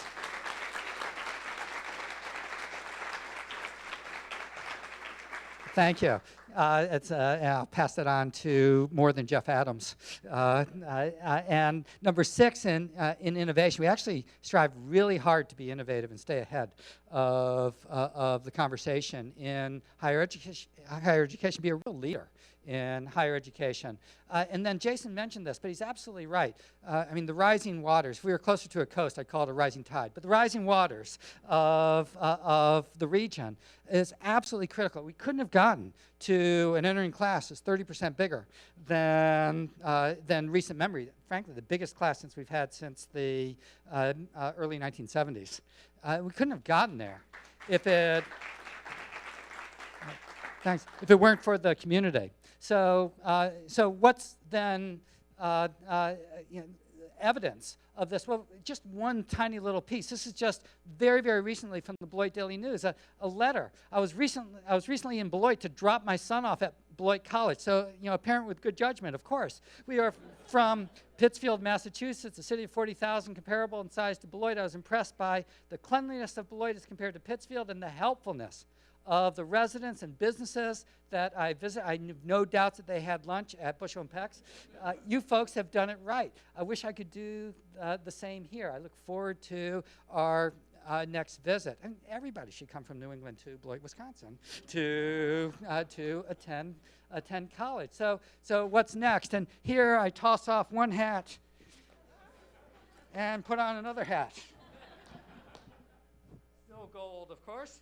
And with a picture of Beloit College's Powerhouse project. So our fantastic partnership with Alliant Energy and with the city of Beloit as we make our pathway to converting one of the most important historic buildings in the state. I mean, absolutely. Think about just Beloit, Wisconsin. I mean, here we are. I said earlier that, that Fairbanks Morse powered the agricultural Midwest. And, well, the Blackhawk Energy Plant, combined with the Sheboygan Energy Plant, powered the manufacturing of the region. And you could not be better placed than to be sitting right smack dab in the middle of Beloit College, to be at the center of the reasons why there was economic development, both agriculturally and manufacturing, in the region. And here sits this building that I promise you will be among the most important buildings in higher education when it is completed. It will combine a student union and a rec center, which will be, as far as we know, the first college to actually combine those two facilities. It will connect the river and the college and the city in new and different and innovative ways that will be, frankly, a 21st century partnership across all three. And there'll be environmental opportunities that we'll be able to take advantage of through the reclaiming of the building and how it is that we use energy in the building. And to have it be a building that's all about energy use makes it that much more spectacular. So I'll keep my hard hat on here for a second, because we proudly announced in the spring that the college has regained ownership of Emerson Hall, one of the most important buildings on the campus. This was the first female residence hall on the campus. I just love this building. Look, and the architecture is spectacular. And our women don't dress the same way that they did a while ago. But this wouldn't have happened were it not for a kind of glorious partnership between the college and Jim and Nancy Packard, who have lived in this community and been leaders in this community for a long time. And they saw the value of this, and they gave the lead gift to this. And that lead gift, I mean, this is the glory of momentum. I'm pleased to announce that lead gift has now been nearly matched by a couple of alumni. So another city partner connection of an incremental $400,000 to complete the full funding for the project. So we're going to hope in the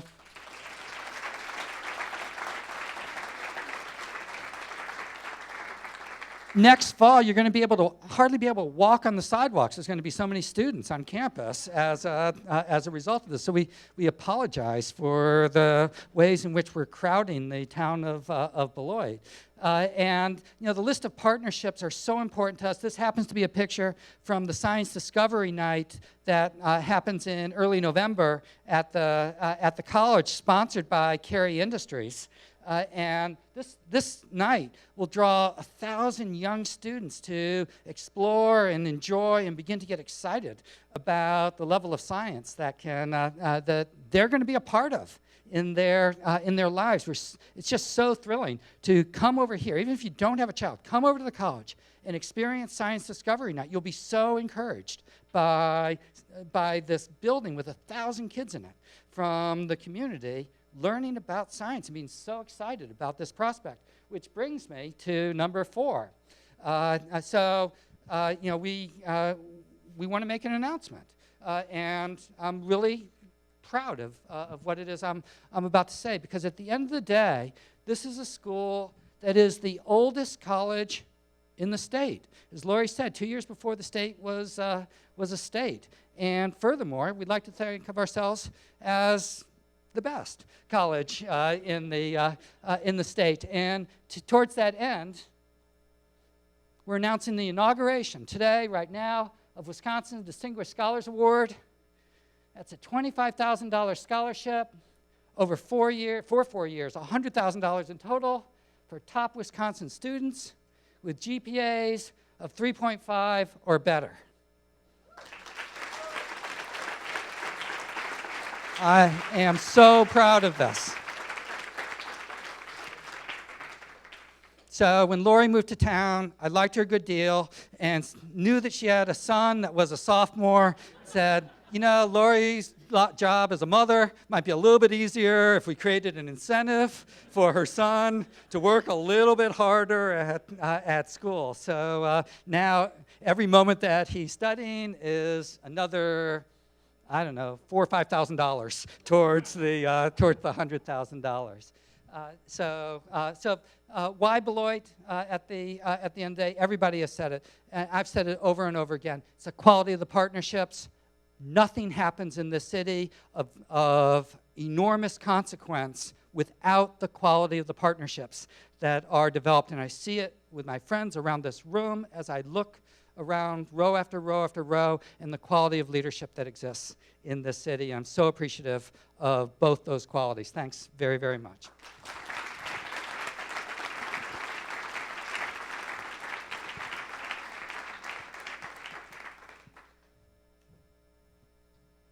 Well, good afternoon, everybody. I'm Pat Campling, the CEO of Alliant Energy, and I don't really think I can top that, Scott, to be honest with you. That's fabulous news, and remember, I still have a junior in high school as well, so I'll keep that in mind.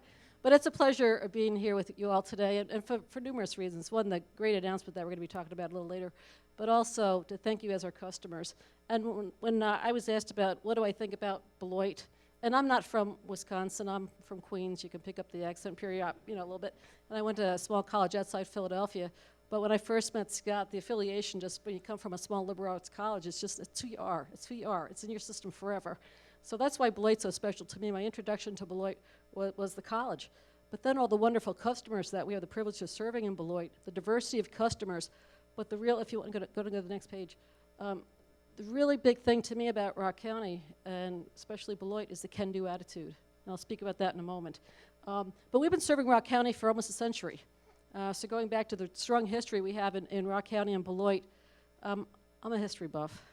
I just love the history. I think you should learn history. But what's really special about this area is how it's gotten through a lot of tough times, but also seen the opportunities and moved forward. Beloit and Janesville, we have over 200 employees down in this area, and what's unique about this area, about our employees, is they're from the area. We have second, third, fourth generation employees still working at Alliant Energy and the predecessor companies. And because of that, the loyal support they have for the communities down here, our community spirit, our community giving through United Way and a lot of the volunteer activities, it's unprecedented in our service territory. And we're a very giving company, but it's very unique down in Rock County, especially in Beloit. We talk about some of the history. The other thing we're known for, beside the Blackhawk generating station, are the, what do you call them, the candy cane smokestacks, chimneys. They'll be coming down soon, sorry about that. But again, we have a lot of our generating assets in the area, but the other thing that's so exciting about this area is our new assets are going to be in the area as well. If you want to go to the next page. Let's talk about our old assets first, the development of Blackhawk. I never said this to Scott earlier, but when he came to my office a couple of years ago, I was a brand new CEO, thinking, ooh, I want to take this on. But as soon as he left the office, I said, he's got the can-do attitude, and so do we. We're going to make this happen. And a lot of hard work with both teams. We're going to make this happen.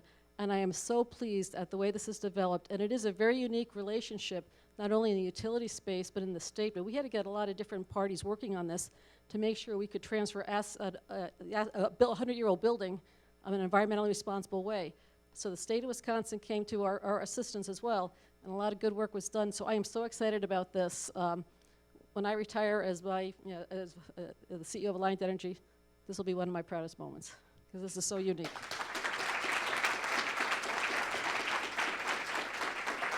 But I'm not retiring anytime soon, okay? Just make that clear. But the other thing that's really exciting about it is positioning ourselves for the future. As I said, we're a company that's been generating power for this area for 100 years. We got to prepare for the future as well.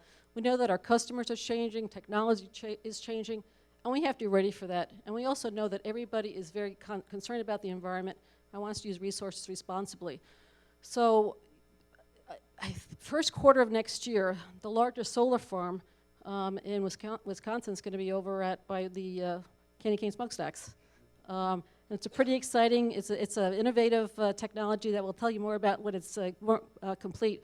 It'll be the largest solar farm. We're trying to see how we can integrate solar into Wisconsin. The technology is getting better. It's getting cheaper. We're going to figure it out. We're going to figure out how to have a play in that. But we also want to make sure that for the economic viability of the area that we have low stable rates. That is something that Alliant Energy, it's driven in our DNA. We want low stable rates to make our community successful. So we're going to integrate all these in a very cost-effective manner as well. And that, trust me, that's in everybody's DNA in the organization.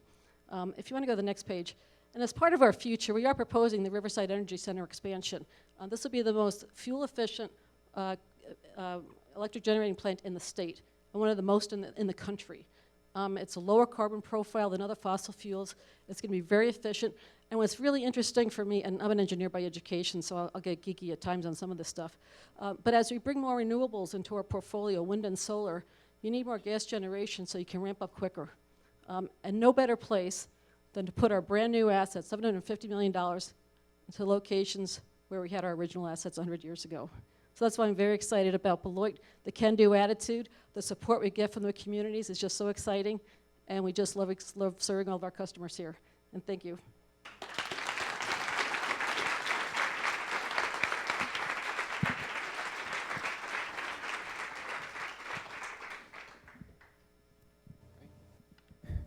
I'm going to use one mic. How about that?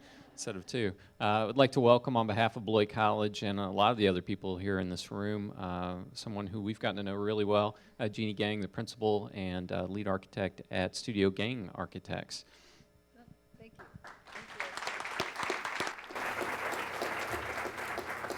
And hopefully I can get my, all right.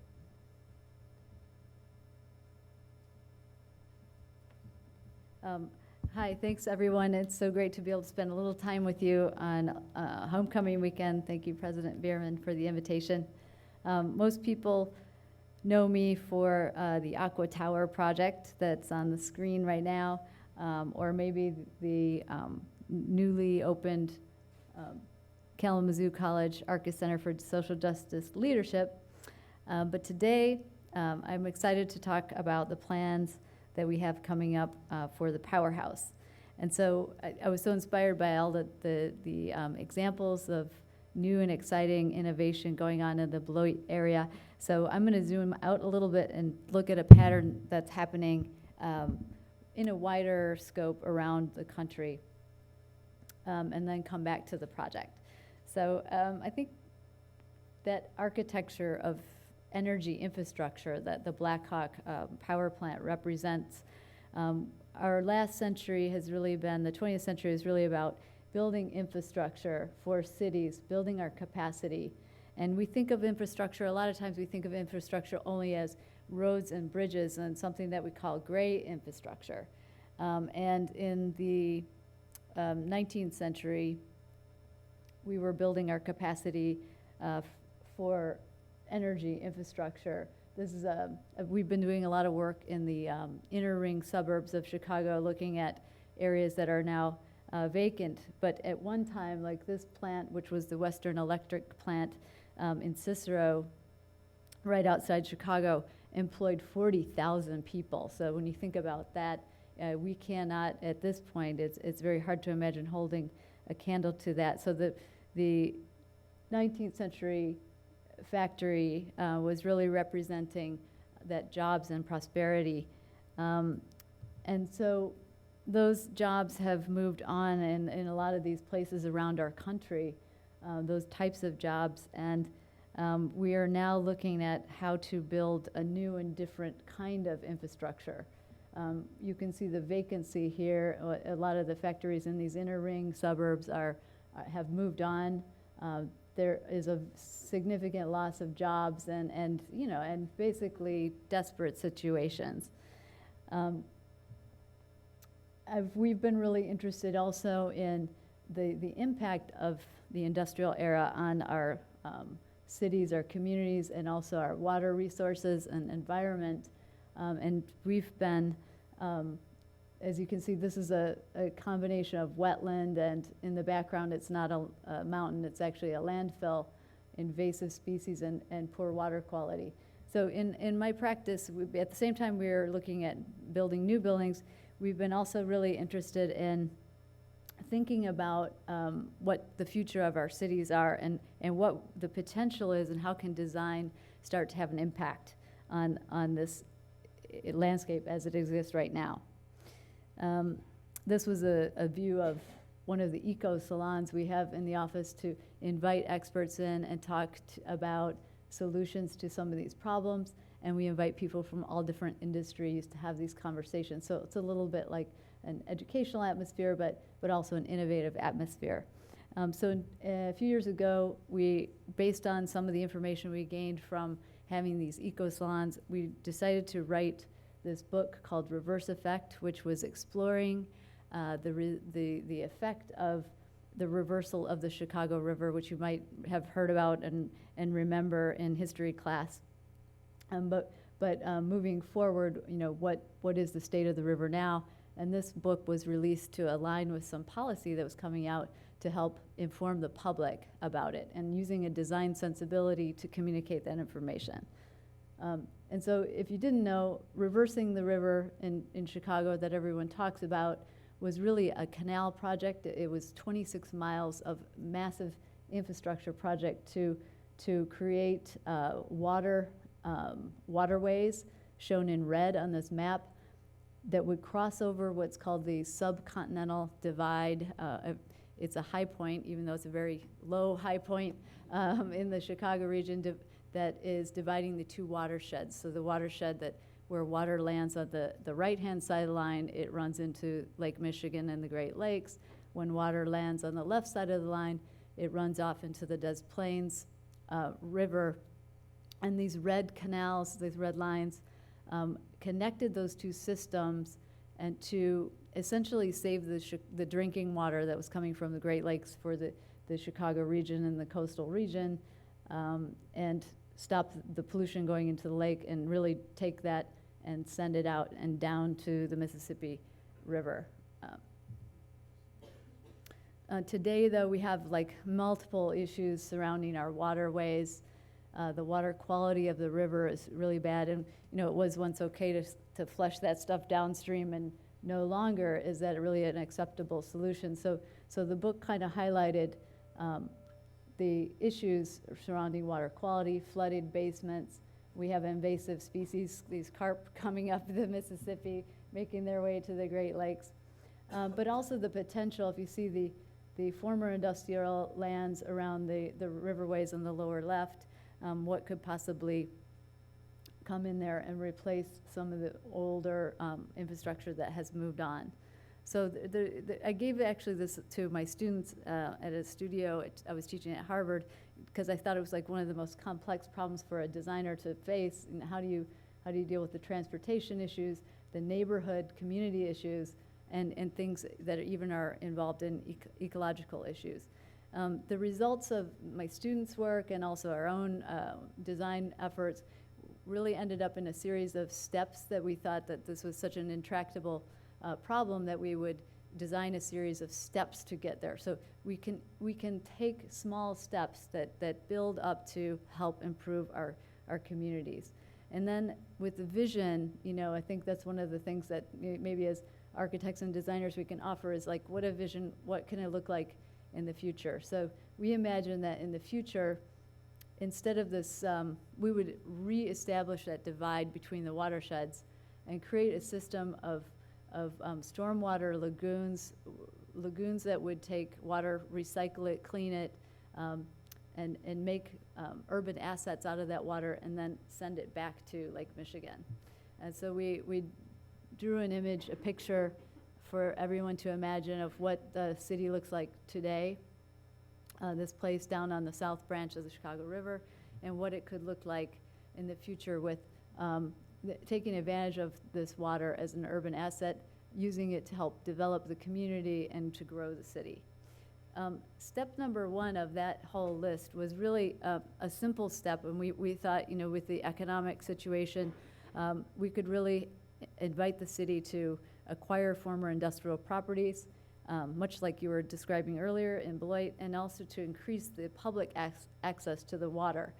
Give people a chance to get to the water, because that's the only way that they will end up caring about this resource if they can use it. Currently, it's really all cordoned off for industry. Fast forward to a new mayor in the city of Chicago who really, he read the book and he listened to the advice of a lot of different people and decided to make the river a new focus for his administration and to make public and private partnerships to engage this river. And one of the first things he did was invite a number of architects to design boat houses for giving access to the Chicago River. We were one of the architects. We finished our first boat house, which you see here. It's a park district project that houses some youth clubs that, I'm going to play this little movie for you. And it gives me goosebumps really to think about seeing this river being used in such a way. This is during a regatta recently where many teams from all over the northern Illinois and area came to compete in the Chicago River. It was really, the design of the building is important. It was inspired by the motion of the oars on the water, and we took that geometry and turned it into a roof form that you can see there. These clerestories that bring in natural light and actually help to use solar heat to heat the building. The building is not fully conditioned for the boathouse storage. Here's a view of it under construction, but we used really simple materials. All the elements in the building are straight elements, but together they create this warped surfaces on the inside that look a lot like the underside of a boat.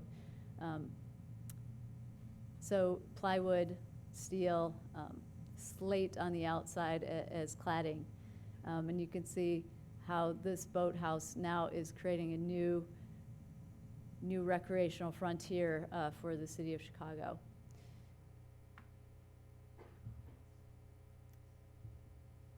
And this is up in the erg room. It can also double as a community space. People rent it out for parties and things like that. Inside there's a rowing tank for practice, and they do classes for, this is a classes for veterans who have been injured that learn how to row and bring some new focus and community within themselves and new optimism.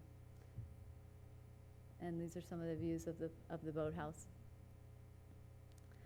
One other quick project that I have a few minutes to talk about is the Lincoln Park Zoo project. Now this is an example of more of an urban waterway that was used for strolling in the city of Chicago around the Cafe Brower here at Lincoln Park Zoo. This was really a version of water that was more about the picturesque and the reflection that you would have and the enjoyment of strolling around. But over the years, it became very polluted from runoff and connections to other ponds. It was only 3 feet deep. The edges were all broken down. And so the zoo, the pond was actually property of the Park District in Chicago, but the zoo decided to lease it for 50 years and improve the property. Engaging on this problem with a lot of different interprofessional group of hydrologists and engineers, civil engineers, and landscape architects, we came up with a solution to really just pull out the edge of the pond altogether and to use the planting materials and hydrology, making the pond deeper, to clean and improve the water quality and bring it back into public use. And again, the architecture becomes important. We designed a pavilion that would be used for education, but also other activities in the park. The material is wood, which is a renewable resource. We bent this wood into prefabricated shapes and then connected it together and designed this very simple pavilion that keeps the water out as well, and is oriented toward downtown Chicago. And this has become a super popular place for people to do all different kinds of things, classes, impromptu yoga classes, teaching, and it is like the #1 wedding venue in the city of Chicago, also, especially for architects getting married. But it's also a place of biodiversity with the new plantings that are geared towards making a habitat, not just recreation, but also thinking of ecology as infrastructure. So really what we're moving toward is a new definition of infrastructure that is ecological and social and community oriented as equally as important as those roads and bridges. Here's some of the animals that have taken root. There are something like 40, there were 40 pair of black-crowned night herons roosting in this little rookery, and today there's over 400 pair. There's also coyote who come out at night, which are really good for urban environments because they like to eat rats, which is great. They don't eat dogs, I've heard. They don't eat dogs, so they're actually okay to have in the city. But also new unexpected things like the use of the pavilion for dance. And there was a big dinner there, like taking over the entire boardwalk. So the new relationship to this water is different. It's using nature as infrastructure.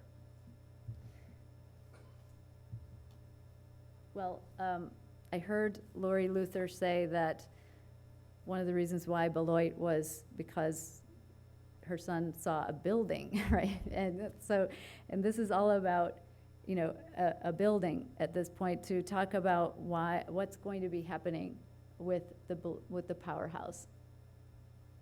Of course, this building represents energy infrastructure, and when we look back at the history of this building, it really starts with just simply a dam in 1844, and we heard a really great synopsis of the history.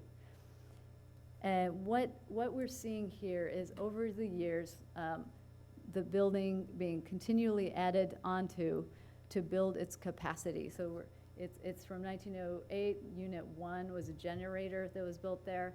In 1929, a little mini one, a little replica built onto the side of it.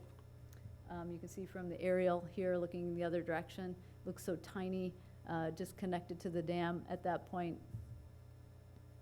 In 1945, there is a new conveyor added and a rail line that crosses over the river. This is an image of what you would see at that time. And you can see this massive steel structure inside that still remains inside the building, which has incredible capacity for load, and we want to try to reuse that going forward. So in 1947, you can see what was added on, building the capacity further for this new power. And then in 75, along with the Clean Air Act, you can see the scrubbers that were added onto the building that are still there, kind of saddlebag on the building. In 2005, the rail line was, at that point you can see how the rail line was converted into a pedestrian path, and the coal yard with that wall going around it. And this is pretty much when we started the project, looking at from the pedestrian bridge, looking back at the building. And one of the things that's really interesting about the building is it's got this incredible scale to it.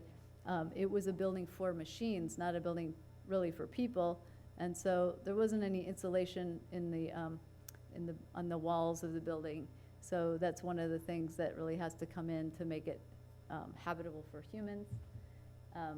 And inside is these incredible large halls, and you can see these hoppers on the right-hand side. This is in the main turbine hall.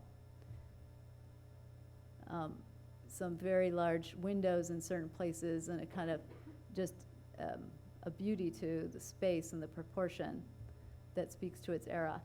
This is the boiler room that we think we can reuse the inside of, hopefully, as we explore these different parts and pieces that belong to that industrial time. So here's a view looking down through the turbine hall with the big void in the floor. And here's another view of some of the steel infrastructure that we want to try to use. So if you look at the plan, you can see the road, you can see the dam here, the powerhouse on the right, sitting right on top of the river for maximum efficiency of using that power. And so in plan, when we examine the site circulation, we see that in a way it's a bit cut off, the building is a bit cut off from the campus, which is up on the hill to the right. And it itself cuts off circulation along the river's edge because it was put there to take advantage of the water. So one of the things that we did over the course of the design was to work with students from Beloit who came to our office and helped to analyze the movement on campus. And we came up with a plan with them that studied where students were moving on campus and also where most people were. And so we devised an idea of a green connection that comes down from campus, from the Science Center, and also a pedestrian connection, as you can see in purple, that would cross over above the road to make a safe passage to the powerhouse. This is our current site plan that makes all those connections. And so we're kind of looking at it in the far future to see, strategy of how to make this a more fluid connection to the building, and also looking at the options for power and taking advantage of the fact that we are on the water and that we can use the water, the temperature of the water to help us to reduce our energy use, and also use the sun, insulate the building, and try to go for the greenest possible building in our design. This is an early model. You can see the inside of our little study model showing that steel structure that you saw earlier and exploring all different kinds of ways that we can use that. So now I just want to run through just some of the images of where we are today with the reimagining of this building. This view is looking down the former turbine hall and taking advantage of the void in the floor that was already there and imagining a space for convening. There's multiple levels of entry and access around this building. You can see that we have a track running around the turbine hall and intersecting some of the different programs. Here in the student center, students are gathered around using space for studying, for social activities, for group study, lots of different things, combining the idea of athletics and a student union all in one. Here's on an upper level.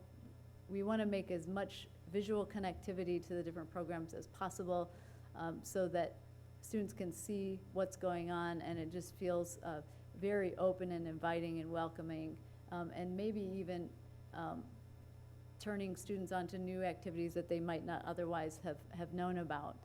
And so the track really does a good job of making this whole thing knit together through the different programs. You can see the track up above and with yellow. There's the yellow and blue image with the pool. The track intersects the pool area and really, like I said, knits the whole project together. On the ground level is a big open space, a space that can be used for multiple different kinds of sports, but is also really keenly located on the river walk, which will now connect all the way to the park and to downtown.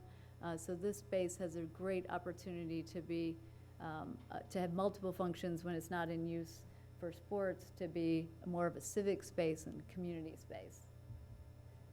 Here you can see the bridge that goes over and connects to the building. So I like to think of the building really as almost it's still a machine, but it's a machine for connectivity. It's a machine for accessibility, because from this building now you'll be able to go from the riverfront into the building via elevator, connect over to the elevation of the campus. So for the first time, really making that a fluid and accessible connection. And so from the riverside on the model, you can see how we've maintained or built new connection for a running path and recreational path along the river. So the building is enabling these things and making this incredible connection and green ecological extension of the park and the river to downtown Beloit. And I think looking at some of the overall images of the building, you can see that the integrity of the architecture and the bold industrial era architecture remains. It has a new life, it has a new function. It has a contemporary feel as well, and can speak to the future. And from the rooftop, this view that President Bierman showed, it's really, you know, I think for me it's why Beloit? Why do I want to work in Beloit? Why do I want to see this building completed?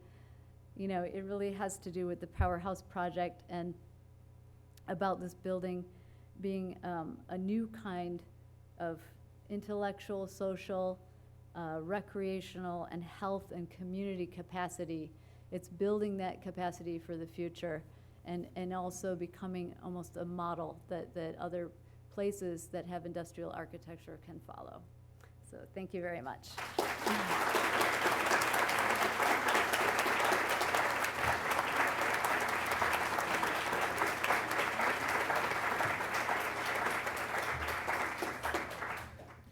Thank you, everyone, for coming. Thank you for staying so long.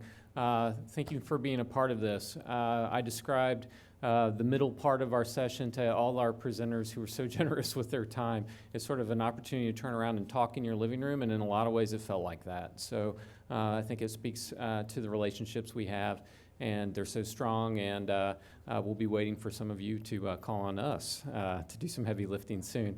But I hope you'll also linger a few minutes and come see this model. This model is going to be down in our Science Center atrium. It doesn't look like it's raining yet, so if you come out the back of the building and just head down the stairs right into the atrium, you can see us there and also see a lot of our students and their work. We'll have 30, I think, Yafa, right, posters?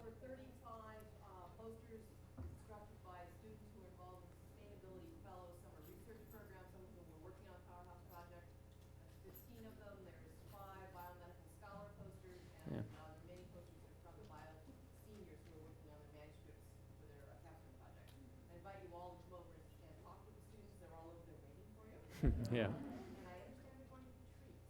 There will be treats, yes. So thank you again. Thank you to everyone who spoke. Thank you to our city council members and elected representatives who are here as well.